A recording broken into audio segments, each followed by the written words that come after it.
From the headquarters of Ramsey Solutions, this is EntreLeadership, where I take calls from leaders like you about what it takes to win in any stage of business and leadership. I'm Dave Ramsey, your host with over 30 years of experience, leading in the trenches right alongside you. If you got a question you want to ask on the show, well, just jump on EntreLeadership.com/ask. Fill it out. We'll get back to you. Or you can leave us a voicemail. We'll call you and set you up to be a caller on the show, like this is a call-in show, kind of. Hello. 844-944-1070. 844-944-1070.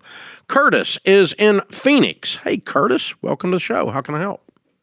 Hey, how's it going, Dave? Better than I deserve. What's up in your world? Hey, so I'm a CEO of a security company. We have roughly 25 employees, and we do about $2 million in revenue a year. Good for you. My question is, how do I implement no gossip about policies without infringing on the employees' right of freedom of speech or creating a culture of fear? Okay. Well, the employees, you do not have a freedom of speech without consequences. All of us have consequences for our freedom of speech. Okay. For instance, I can say something negative about someone and get sued for defamation of character. I can't claim freedom of speech on that. It doesn't work.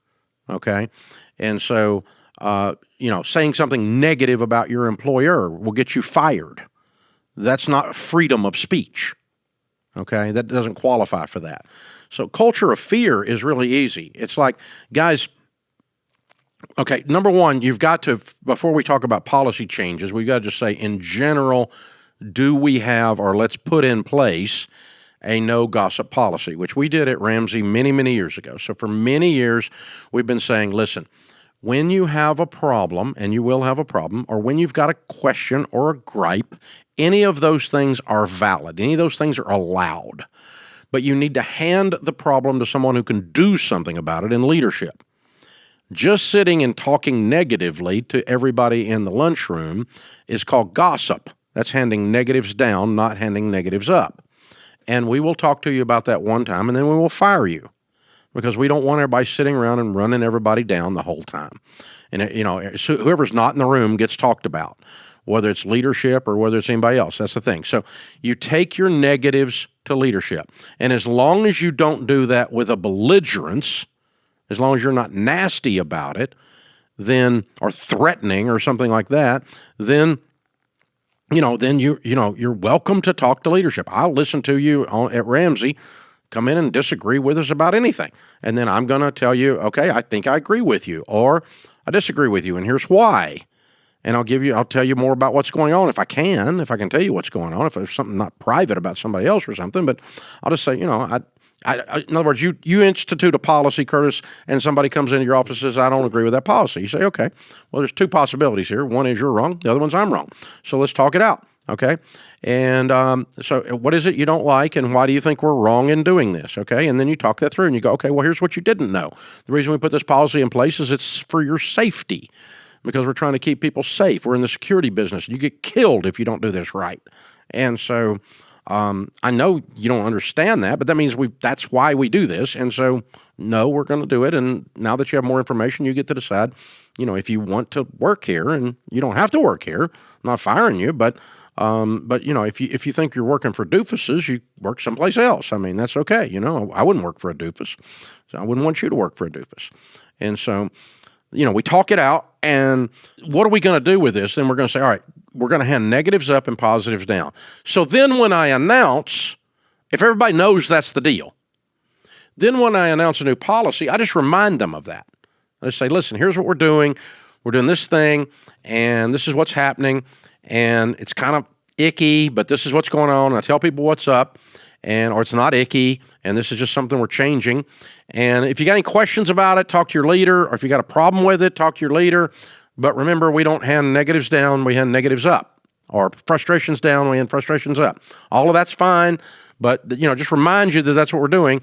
And so then if you walk through the lunchroom and somebody's running down the whole thing, then you go, wait a minute, come here, let's go over here and talk a minute, because we just said a minute ago we weren't doing that, right? And you call it out. But you have to have laid the foundation first, and then when you announce the policy, you remind them of the foundation of we don't do that here. And if you want to be a we, and truthfully, people get sick of working in places where everybody just sits around all day long running everybody down. Right. They don't want to work there. And so the team, by and large, will be real happy about this. But some people, I mean, I probably fired, in 30 years, I may have fired 10 people for this. It's not many, but word gets around, we don't do it. And most of the time it was just people who were emotionally immature and couldn't keep their mouth shut, They just couldn't keep themselves from doing it. It's like, God, man, I can't fix this. You don't have enough self-control to not do this. It's crazy. And that's what I've run into more than somebody that was just a hugely bad character, And of course, the ones that piss us off as employers, Curtis, more than anything else, is somebody who's running down the company that pays them so they can feed their kids. It's like, who pees in their cereal and then gripe because it tastes bad? I mean, come on. That's just nuts. And that's what people do. And so, but they do. It's something about, they grew up that way, or they grew up around people doing that, or their friends do that, or whatever. And so it's that disloyal kind of gossip. And it's not disloyal to question something. It is disloyal to do damage to the very thing that is feeding your family. You ought to be ashamed of yourself in that case. And that is disloyal, and that is gossip, and that is a particularly nasty kind. Does all that help you? Absolutely. Absolutely, sir. Yes, sir, Dave. Yeah, so I think sometimes, certain cultures of types of industries are more prone to this than others. And so you've really got to decide, okay, is this something I've really got to, for instance, on a construction site with a bunch of guys on a carpentry crew, it would take a different form of gossip than it would in a beauty parlor, a haircut salon, right? It'd be a different kind of a feel, a different vibe on it, but it's still negative passed to negative just for the sake of being negative. And that's still what's at the core of it. And so our basic thing is you hand your negatives up, your positives down, and you're perfectly safe to bring disagreements into a leader's office in a non-belligerent way. And you can't come in and yell at me and tell me I'm stupid. I'll fire you. But you can come in and go, Dave, I really don't understand this, and it's really frustrating me. And that happens almost every week around here with some leader. Not necessarily me, but somebody around here. And so, that's what we're looking for. And so really, really good question, man. I appreciate you joining us. Thanks for being here. Thanks for hanging out with us. Owning a business can be a heavy load. You want to serve your customers well, make a healthy profit, and grow. And your team, family, and customers are all counting on you. And now everybody's talking about AI like it's magic. And you're wondering how to keep up. You're carrying a lot, but you don't have to do it alone.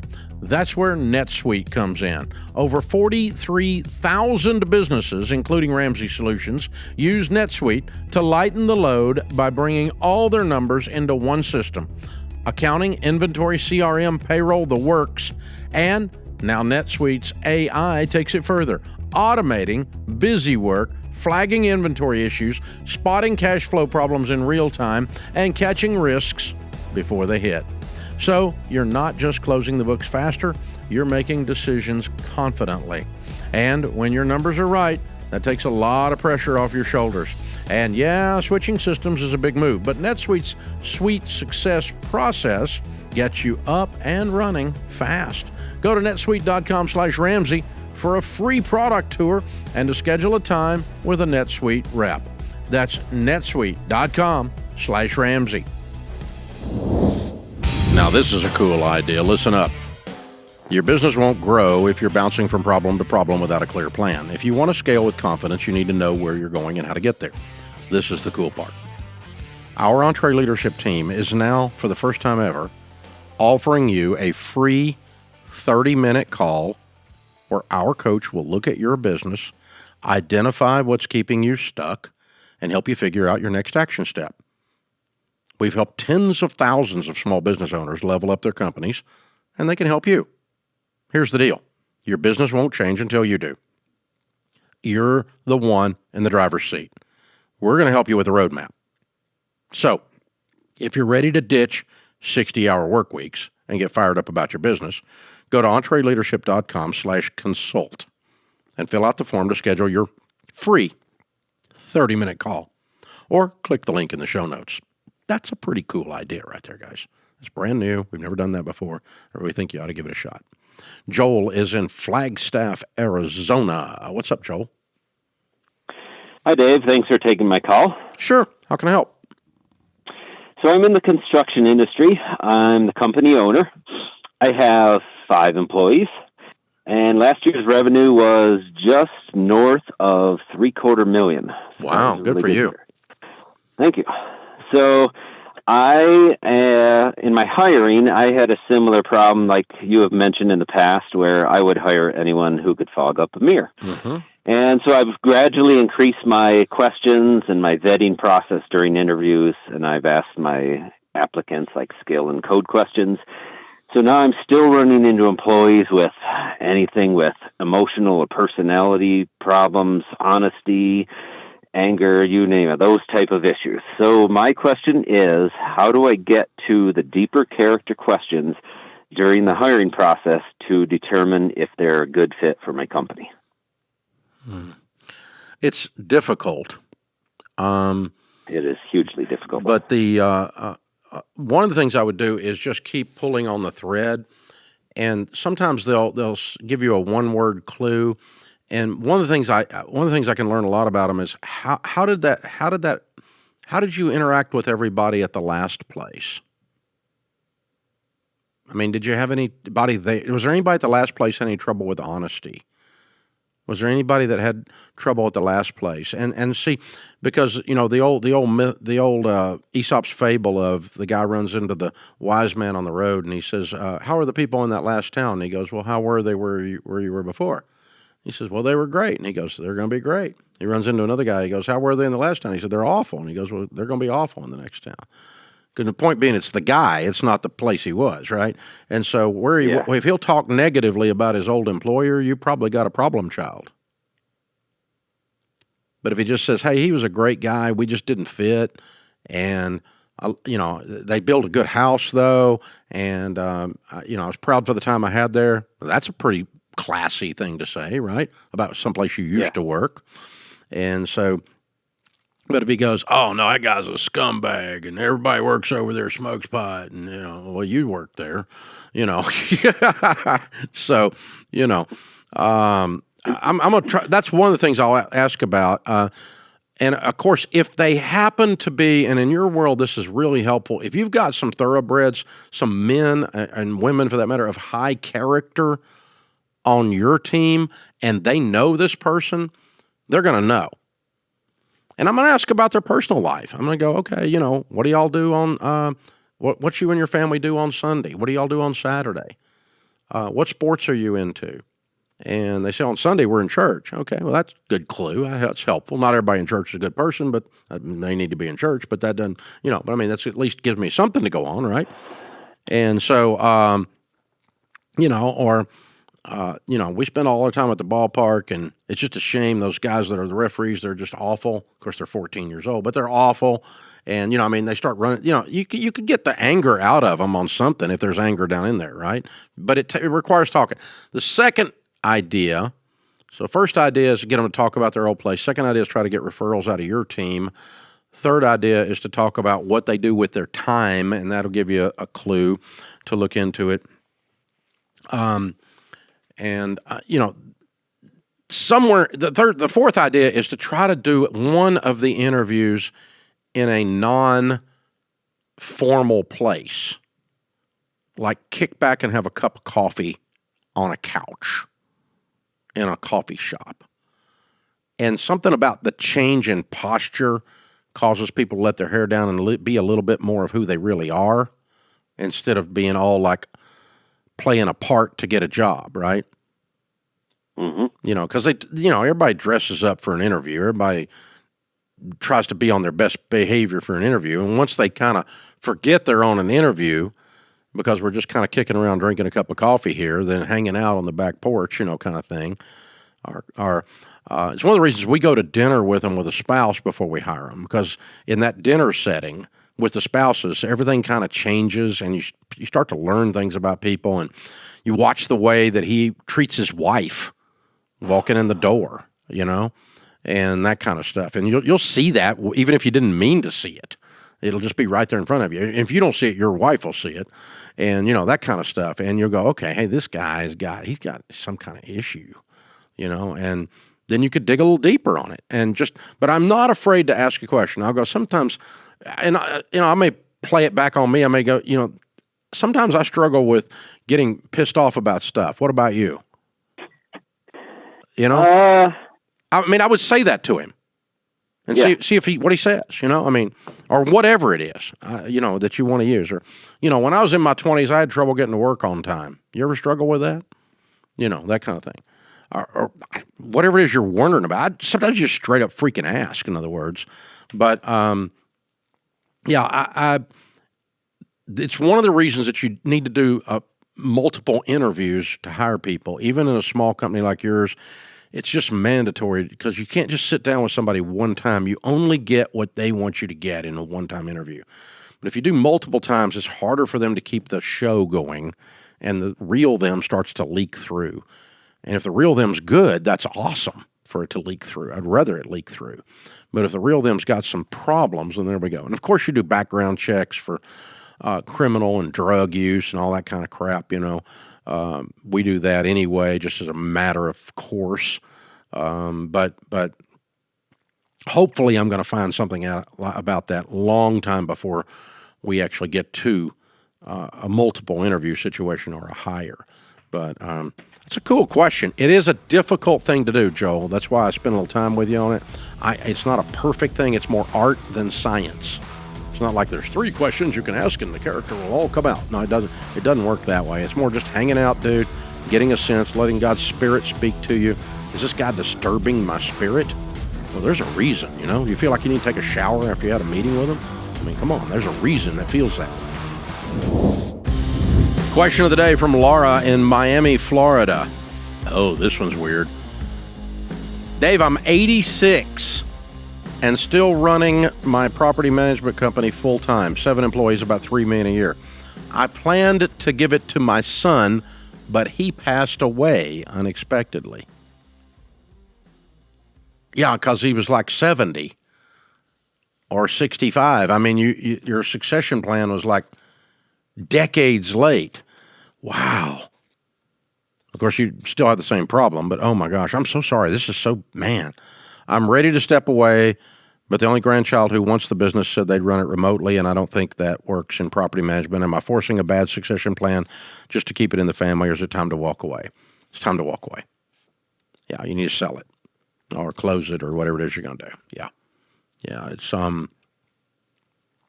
You're right. Property management, the very essence of it is to manage the property, and remote is not the essence of that. So, I'm sorry, you can't sit on your couch and manage property. You got to go over there and kick the tires and fix the water heater and all that crap. I mean, come on. You know that, and your grandson doesn't get that. Our grandchild doesn't get that. Or I'm sorry. That's there. But, yeah, that's a case in point where you need to work on success. Everyone out there listening, you need to work on succession sooner rather than later. The more gradual the succession plan, the higher the likelihood of a sustainable plan. The company sustains after the person. The more gradual. And you need to start it a long time before Laura did. Like a long time before Laura did. Ours is almost complete, and I'm 65, just to give you an idea. Okay, I'm still on the microphone, but I'm only running about 10 to 20% of the business. My son Daniel runs Ramsey Solutions. He's the president. I'm the CEO. Okay, and that's been a 16-year process. We started that when I was 48. Okay, or 17-year process now. So to begin to figure out who's going to sit in the seat, put the person in the seat, make sure they're capable in the seat, all that process has been over that long period of time. It's very, very, very, very gradual, and it's very, very, very successful too. It's one of the things we found as we've studied best practices in family businesses handing off stuff. The more gradual the succession plan, the higher the likelihood of success. That's one of the principles. And so, and that's where Laura finds herself. She's really in a pinch here. I'm sorry, that's painful. It's painful that you lost your son. It's weird to outlive your kid. That just feels funny. It's not, one of my friends lost his kid, and he's like, that's just not natural. It's not how it's supposed to be, you know?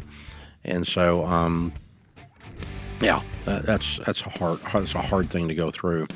And now you've got to look at going, I'm not going to do this anymore, so I'm going to sell it. Yeah. But you're right. The writing's on the wall, and that's the corner that you're in, and you're not a lot of different things you can do with that. So, hey, sorry you're facing that. Wow. Bobby's in Sacramento. Hey, Bobby, how are you? Blessed, Dave. Truly blessed. How are you? Just the same. How can I help? Well, first, I'd like to give you a little quick background. I'm 29 years old, second generation. I own a third of a construction company with my father and mother. We have 6 team members, 2 that are part-time, and we did right around 1.6 in revenue last year. Good for you. But my question is, while respecting my father's ownership, how do we fairly structure profit and incentives in a family business? Between the 3 of you? Between my father and I. Oh, okay, My yeah. mother's a silent partner. She's riding in the same boat as my father. Okay. Well, there's a lot of ways to do it. I mean, you could do whatever you wanted to do. How did you end up with your 1/3? So I started working with my father when I was 18. As young men do, we kind of butted heads a little bit. Went out and started my own business. Did about $700,000-800,000 in revenue. I had 2 guys on. He was diagnosed with cancer, wanted me to fall in and help with the business. He said he'd give me 1/3 of the business.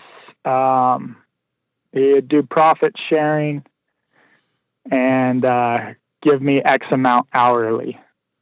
So I distributed my guys to local contractors that I knew and trusted and fell in with him. And my father was blessed to get everything cut out and recovered. And now he's back to his old self. Okay. Is he following through on what he said? He pays you an hourly rate plus profit sharing, a percentage, 1/3 of the profits? So that's the hard part. He follows through on the hourly. I have never seen any profit sharing yet. I've brought it to his attention, but I'm trying to be a good steward and understand how to respect my father and go about asking for a piece of the pie when he's built this pie for the last 40 years. So No, he don't gave think you my a 1/3. approach- Did he not give you a 1/3 or not? He did give me a 1/3. You don't have to ask for a piece of pie. You have a piece of the pie. Well, when it comes to the profit sharing part, there What's is the no point of sharing. ownership if you don't get 1/3 of the profits? And that's where I'm almost 30 years old, and I've looked down my path and trying to understand what I'm going to do. I've come to this junction of where do I know when to get out, or should I approach this in a different manner? Have I? Yeah. Okay, so I guess you could sit down and say this, Dad, I don't know where we're going forward from here, and we're going to have to talk about it because you've built a good business here, and you had a health problem. You asked me to come over and help, and I've come over and helped. And is it time for me to go back out and do my own thing again, or are you looking at transferring this over to me? And in the meantime, I thought I understood I had 1/3 of the business, and I don't understand why I don't get 1/3 of the profits with 1/3 of the business. And I'm going to have to understand a couple of these things, Dad. So if it just was you needed me to come help for a while and now you don't need me, then we can talk about that. That's okay. I love you. You're still my dad. And I'm glad I was able to come over here and help you during this time. But if we're not going to go forward with this and you're not going to distribute my share of the profits to me, then we're going to have to talk about doing something else. So what is it you want to do, Dad? That's not dishonoring. Okay. That's not dishonoring. It's asking what he wants to do. Okay. Yeah. Because, and then you can circle back around, and the essence of you don't have to be blunt or mean about it, but the essence of it is that you should be getting 1/3 of the profits if you have 1/3 of the ownership. Do you think 1/3 is a proper amount? How do you? It's what how you do you agreed have to. That measurement. It's what you agreed to. Okay. He said, "Come back, help me. I'll give you 1/3 and an hourly." You said, "Okay." Right? Yeah. Well, I was running his business while he was in the hospital with my guys out of my pocket for a while, so that's what he presented. Yeah. But I mean that's what you agreed to. Now, if you want to change that deal and say, okay, I have 1/3. That's what we've agreed to. Was that ever written down? Yes. Okay. Then you say, okay. And then our next stage is for us to start talking about how I end up buying you out of the rest of it long term. It doesn't have to be today, but I want to kind of have a game plan here where I end up with this when you're gone. I don't want to have Mom as a partner later. Dave, I think he's kind of cut from the same cloth as you. He sure enjoys his business and being beneficial to others in his community. So, how old is he? Frank, I don't. 64. Okay. Well, I mean, at what point is he not going to do this anymore? I think he's going to go till he dies, Dave. Well, you need to ask him. That's what he says. Okay. So you're not going to ever be the owner. He's going to be like the last guy I was just reading the thing, 86 years old, and you're going to be 65. And that's what I'm worried about. So, well, I'm going to talk to him about that. I'm going to say, listen, Dad, I don't have any desire to be here owning 1/3 at 65 and you be 86 still working here, running the thing. So if that's our plan, then we need to change the plan because I'm not going to do that. Okay. That's what you're saying. And I wouldn't blame you. I don't think that's healthy for the company. I don't think it's healthy for your dad. I don't think it's healthy for you. So I think you all need some kind of a plan where he gradually, and I don't care if he hangs around and works, but where he's no longer running the dadgum thing.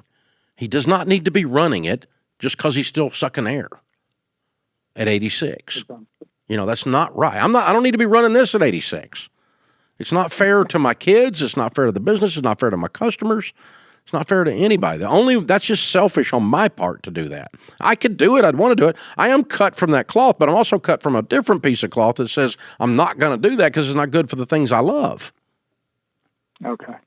And so, yeah, Dad, this is not good for anybody but you.